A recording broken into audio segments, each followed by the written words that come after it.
So, context for today, why I'm recording, uh, because I actually had what we call a setback. I won't go in detail about it, and it's it's very personal, yes.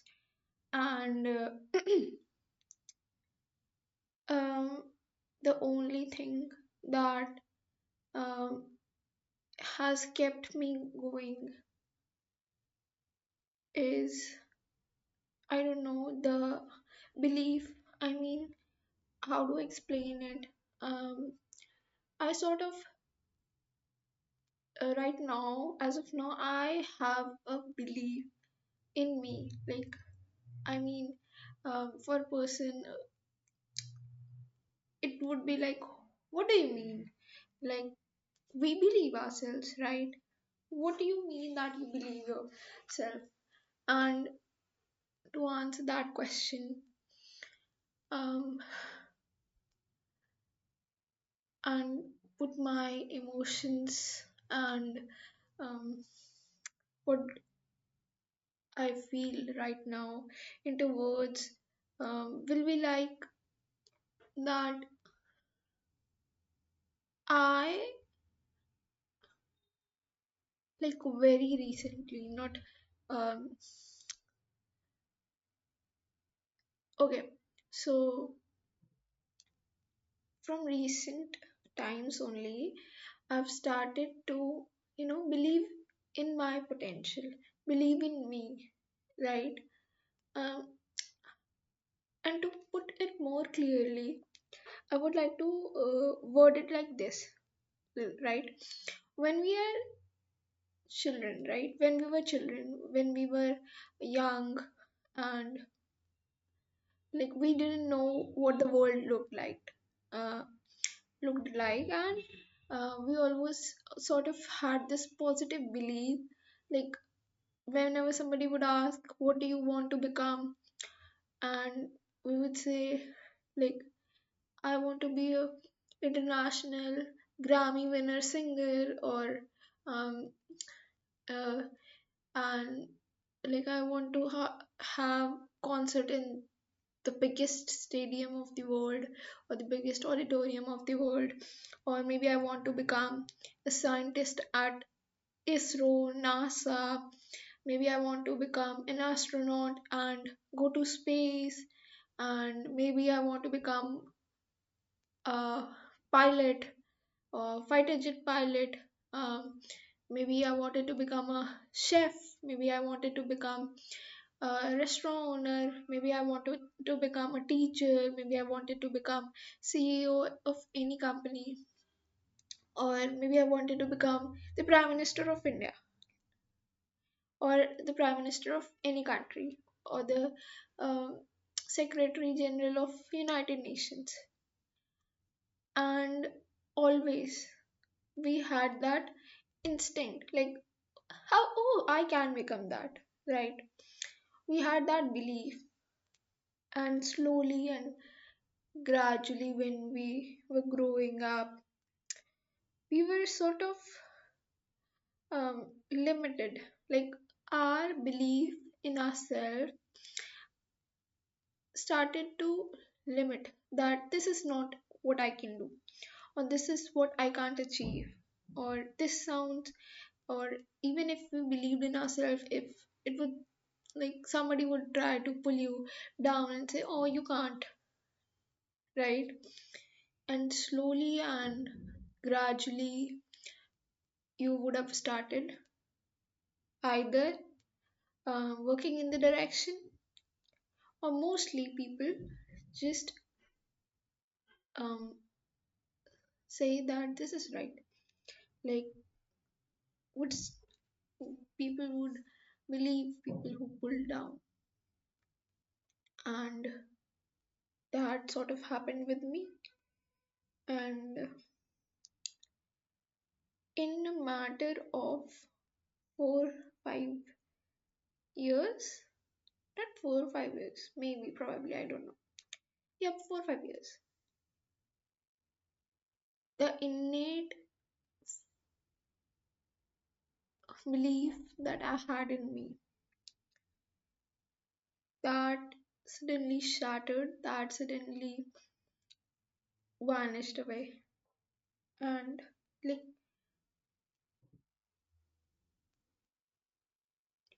like for entire 10 plus years I had believed that I could do anything. And then just 4 5 years of constant negative environment made me limit myself. So I know that I had a setback today, and um, it's and I actually didn't cry. I mean, it's not bad to cry, and it's like crying and journaling or writing about what you're feeling is a good way to overcome. But I didn't actually feel like crying. What I really wanted to do was record a video to myself, and this is what I'm doing, and this is what I'm loving about um, gaining that power back. That one setback cannot define my potential. Like now, I have tears in my eyes that the setback didn't made me cry, didn't bring tears in my eyes. What what is um, bringing tears to my eyes is that the way I'm handling it. I mean, this is who I am, and the way I'm handling this, it is it is good. Like I wouldn't have thought that I would deal with setbacks like this. So today I want to dedicate my speech to myself, and let's just see what do I have. So here I start my speech. I want to talk about setbacks, not the dramatic kind that makes headlines, but the quiet ones we rarely speak about. Okay, once again. I want to talk about setbacks, not the dramatic kind that makes headlines, but the quiet ones we rarely speak about. The ones that don't look like failure from the outside, but feel heavy on the inside. Most of us expect life to move forward in a straight line. We plan, we prepare, and we assume every effort will automatically lead to success. So, when something doesn't work out, an exam, a goal, an opportunity, or even a version of ourselves we believed in, it feels personal. Setbacks have a way of making us question not just our plans, but our ability. What I'm learning is that setbacks are not signs that we chose the wrong path. More often, they're signs that we are actually on a real one. Easy paths rarely interrupt us. Meaningful ones do.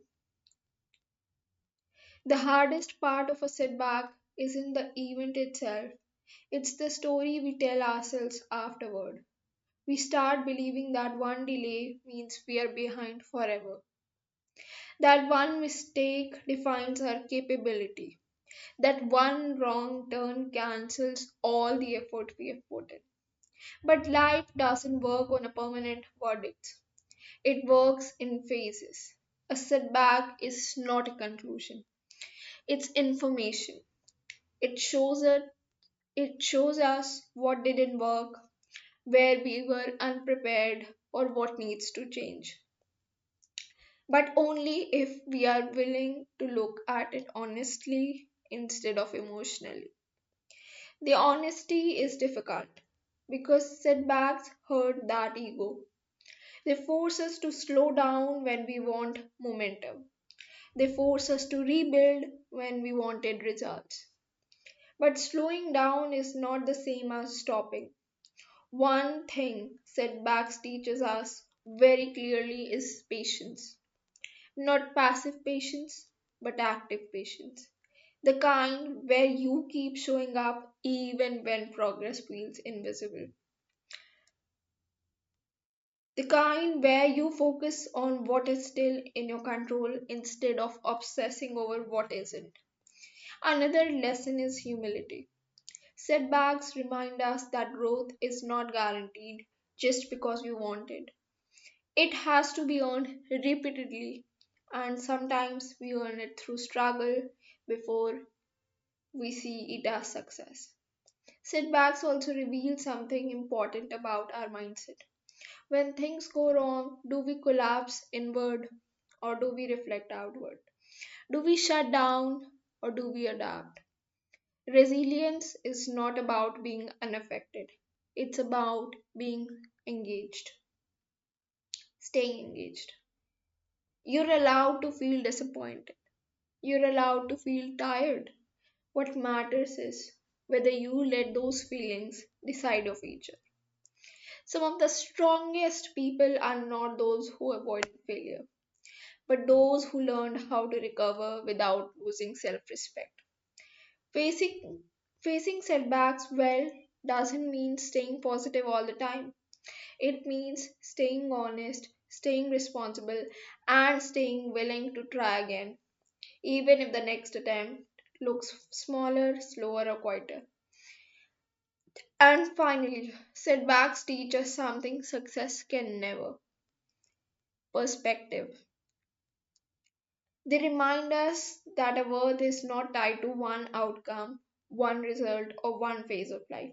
They remind us that we are more than a moment that didn't go as planned. So, if you're facing a setback right now, remember this: you're not stuck, you're paused. And pauses, when used wisely, can prepare you better than momentum ever could. What matters is not how smoothly your journey moves forward, but how consciously you continue when it doesn't. Thank you. So, this was it. This was my speech, and I am pretty happy with how I'm facing, like, how I'm dealing with my setback today, because I was not the same person who thought, like, just screw it. I'll record myself, or I'll record what I feel like. I was the one who cried, or maybe who was emotionally stopped taking care of myself.